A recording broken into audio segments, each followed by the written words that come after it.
Bismillahirrahmanirrahim. Assalamualaikum warahmatullahi wabarakatuh. Hello everyone. Perkenalkan nama kakak Rizka Ikyanti Putri dan kakak dari jurusan Tadris Biologi UIN Jakarta. And I'm also as a young member of UKM Bahasa Korea. Oke, langsung aja ya. Hari ini kita akan membahas tentang perkenalan dalam bahasa Korea dan tata bahasa dasarnya. Ya teman-teman, di sini kakak ingatkan bahwa kakak juga masih belajar.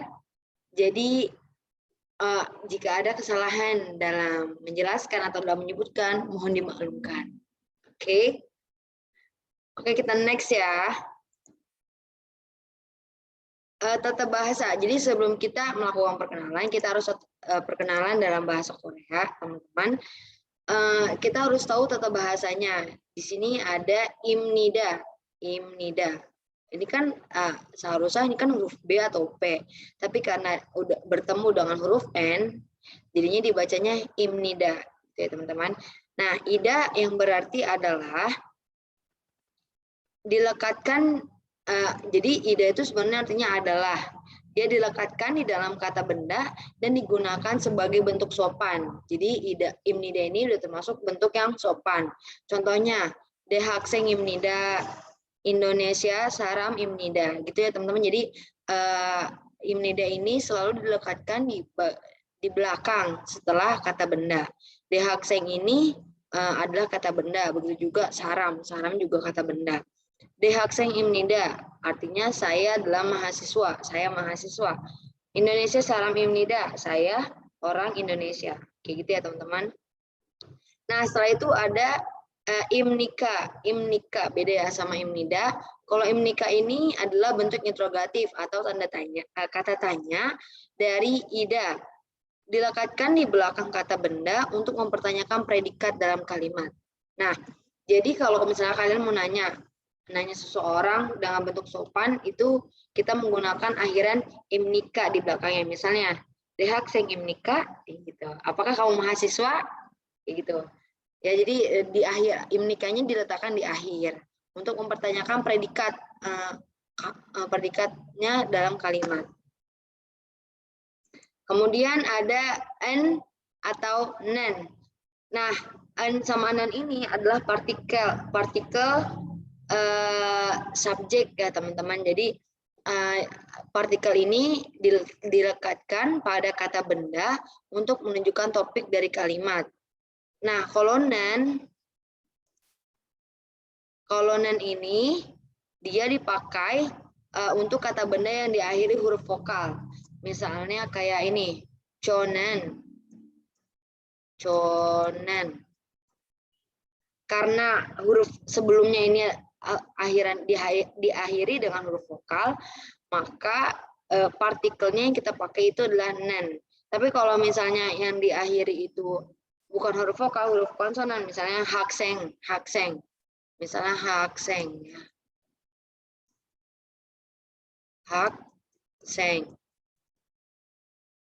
Hakseng. Kan diakhiri dengan huruf ang, ya kan? Karena dia diakhiri dengan huruf konsonan, maka hakseng harus diikuti dengan partikel an. Jadi haksengan. Kayak gitu ya teman-teman. Jadi harus dilihat akhir dari kata benda sebelumnya. Nah, bentuknya kata benda plus n atau nen dapat dihilangkan bila topik adalah subjek kalimat. Kalau misalnya udah subjek kalimat, jadi kita bisa dapat dihilangkan ininya. Karena kan n atau nen ini dipakai untuk menunjukkan topik apa yang lagi dibicarakan. Contohnya kayak gini. Chonen hakseng imnida, saya mahasiswa. Di sini kan topik yang sedang dibicarakan adalah saya. Saya adalah mahasiswa. Jadi co-nya ini kita pakaikan nen untuk mempertegas atau untuk menunjukkan bahwa chonen ini adalah topik dari kalimat tersebut. Dan yang kedua ada chominjesinen hakseng imnika. Ini kurang tanda tanya. Apakah chominje seorang murid? Gitu kan. Chominjesinen Hakseng imnikah gitu ya. Nah, di sini karena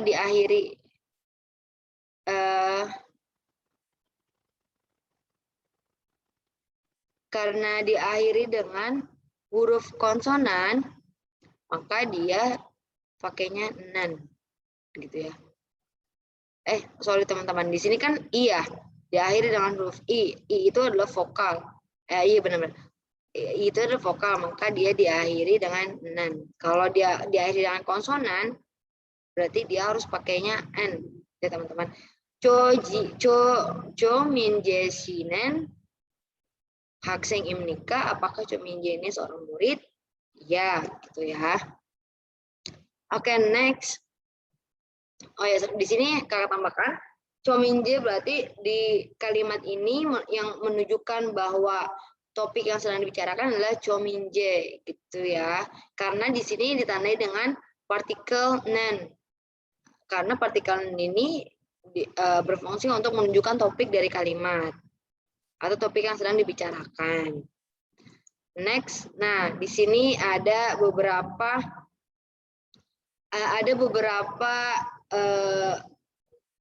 percakapan atau beberapa ungkapan ketika kamu ingin memberi salam atau perkenalan. Pertama, kalian bisa mengucapkan annyeonghaseyo.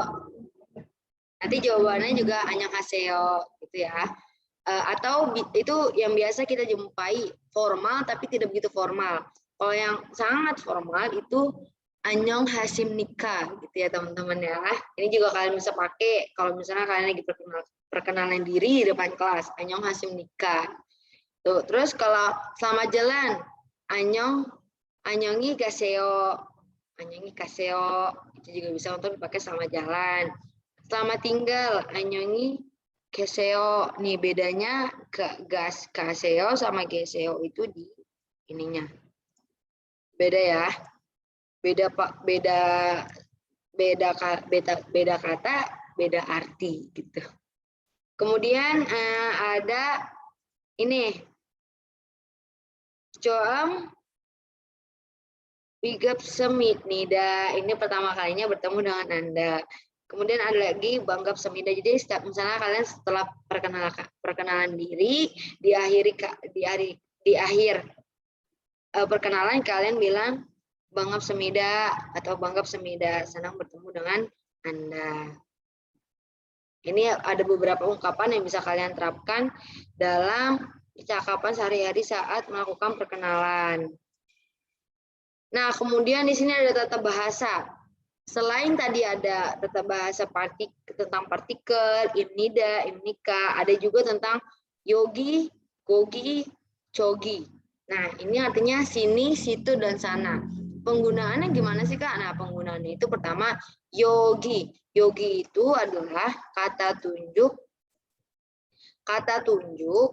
yang merujuk pada tempat ya, teman-teman. Ini jadi yogi ini khusus tempat di mana pembicaranya itu berada. Jadi kalau misalnya tempatnya itu dekat dengan pembicara, berarti pakainya yogi. Kalau misalnya, nah lanjut, gogi. Gogi itu adalah kata tunjuk yang merujuk tempat yang jauh dari pembicara, tapi dekat dengan pendengar. Jadi kalau misalnya kalian menunjuk tempat nih, ternyata jauh dari kalian saat berbicara, berarti kalian pakainya gogi. Tapi dekat sama si pendengar yang kalian sedang ngomong gitu loh, yang sedang dengerin. Berarti kalian pakainya gogi untuk kata tunjuk tempat. Tapi kalau misalnya tempat itu ternyata dekat dari kalian, penggunaannya itu memakai yogi di sini ya.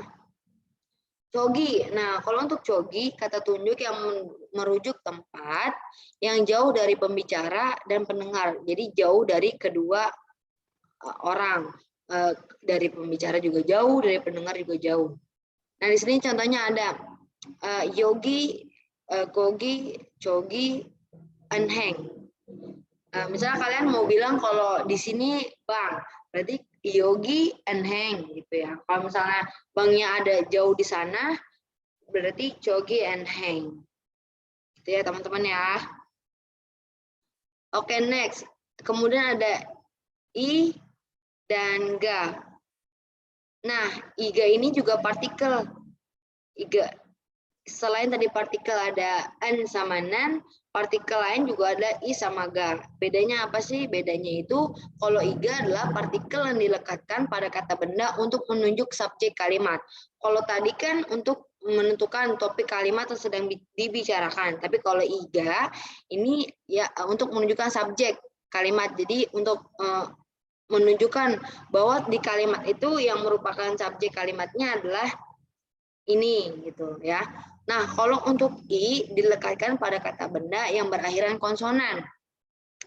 Sedangkan ga dilekatkan pada kata benda yang berakhiran vokal.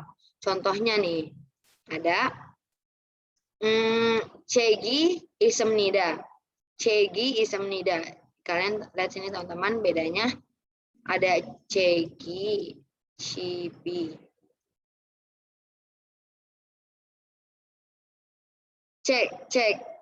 Cek itu kan diakhiri dengan konsonan kiet, berarti harus pakai partikelnya itu i karena diakhiri dengan konsonan. Cegi isem nida atau cegi ita gitu ya, atau cibi ita. Di sini karena chipnya itu diakhiri dengan huruf b atau p, chip p, maka dia menggunakan partikel i.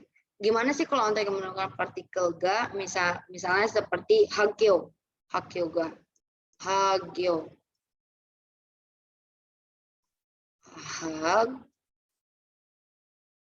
hagyo kan diakhiri dengan yo, huruf vokal kan, berarti partikel yang dipakai itu bukan i, bukan hagyoi, tapi hagyoga. Hagyoga isem nida, ya teman-teman. Nah, isem nida ini merupakan bentuk sopan dari ita. Adalah kata sifat yang digunakan untuk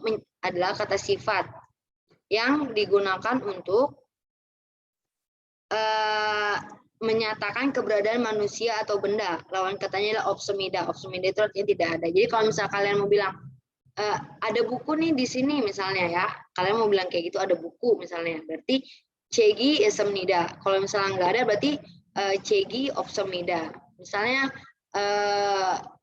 ada teman kalian cinggu ya, ada teman berarti karena cinggu itu kan diakhiri dengan huruf u, vokal, berarti partikel yang dipakai itu adalah ga. Cinggu ga isem nida, cinggu ga obsemida. Jadi kalau misalnya kata bendanya nggak ada, pakainya obsemida, tidak ada. Tapi kalau misalnya ada, pakainya isem nida.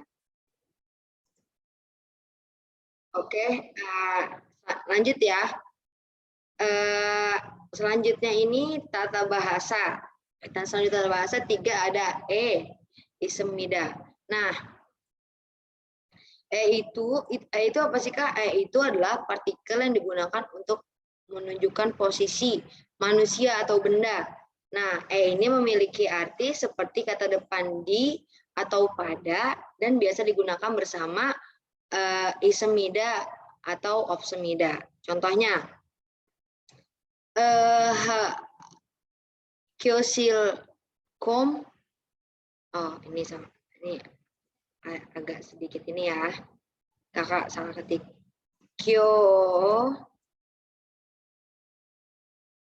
Sile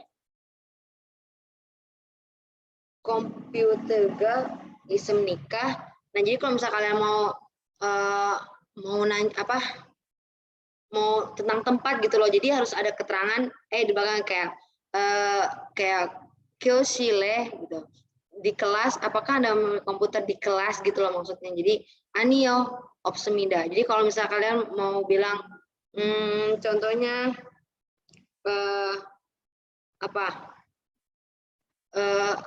kelas di sekolah misalnya, apakah di sekolah ada buku misalnya kayak gitu ya, berarti hagyoe cegi isem nida isem nikah.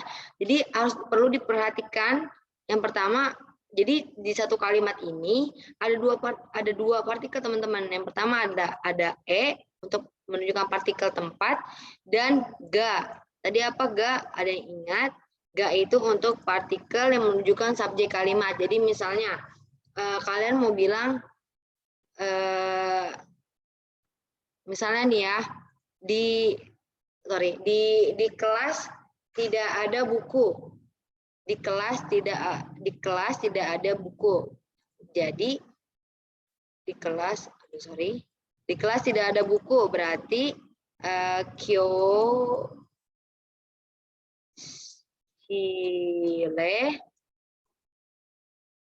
Kyosile buku itu Cegi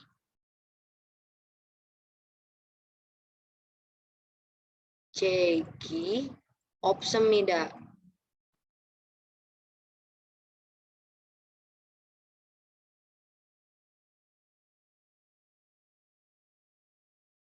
Nah, bentuk kalimatnya itu berarti letaknya dulu, letak plus subjeknya plus 없습니다 atau 있습니다. 없습니다.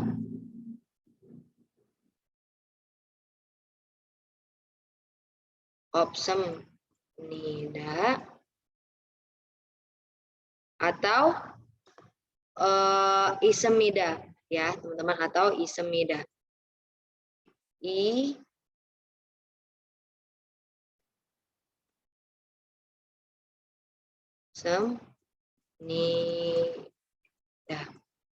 Jadi kalau misalnya kalian mau bilang, mau dalam percakapan itu mau menjelaskan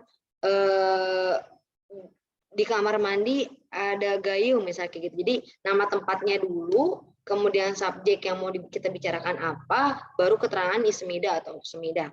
Contoh lain. Contoh lain ya, di rumah contohnya itu misalnya apa? Kucing ada di rumah. Kucing ada di rumah berarti kucing. Tadi kan kucing, misalnya nih ya, contoh lain. Kucing ada di rumah. Misalnya jelek, sorry ya. Di rumah. Berarti yang perlu kalian tulis duluan adalah di rumah. Ya, berarti rumah itu cheap. Rumah itu cheap. Nah, karena di rumah ini sebagai letak menunjukkan posisi benda, berarti cibe. Cibe. Kemudian yang selanjutnya kita tulis ada subjeknya. Subjeknya itu di sini apa? Kucing. Berarti cibi kuyangi.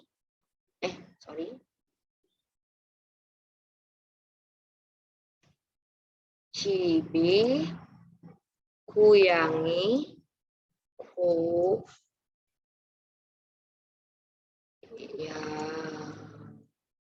kuyangi 있습니다. Tambahkan belakangnya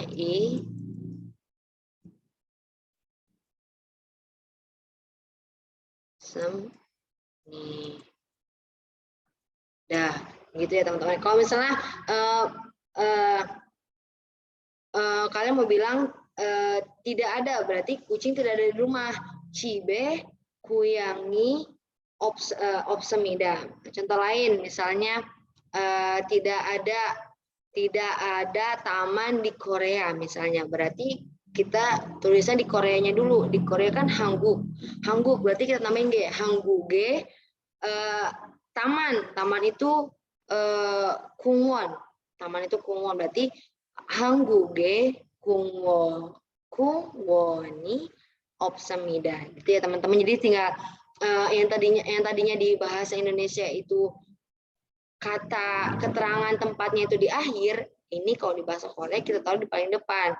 Jadi kata tempat atau letak tempat plus subjek sama plus keterangan 없습니다 atau 있습니다. Kayak gitu ya teman-teman. Oke, itu saja yang dapat kakak sampaikan. Mohon maaf apabila dalam penjelasan kakak atau dalam penyebutan atau pengucapan bahasa Koreanya kurang tepat, mohon dimaklumkan. karena kakak juga sama-sama belajar ya teman-teman. Semoga materi hari ini dapat tersampaikan dengan baik.